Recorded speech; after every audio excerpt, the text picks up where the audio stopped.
गेल्या वर्षी profit was 61 crores. या वर्षा we could achieve a profit of 86.45 crores, which is a record in the last 4 years that we are generating profits.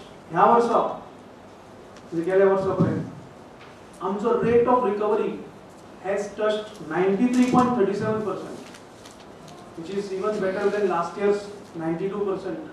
Akalagún, the CMRY loanees are succeeding in their business.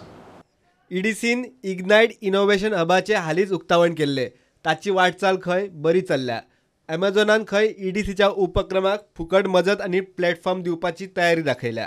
10 नवे कंपनीक हांगा offer letter दिल्या to start their work from EDC ignite innovation hub, आणि 2 co-working companies have also been allocated seats for this. आम्ही एक Amazon या company बरोबर बरीच आमची भासाभास झाली. By way of lot of free things which Amazon gives, mainly the cloud service, the technical support to guide the startups that are being incubated in our incubation center, marketing support to market their products on Amazon platform free of cost. प्रुडंटा खातीर तुकाराम मराठे.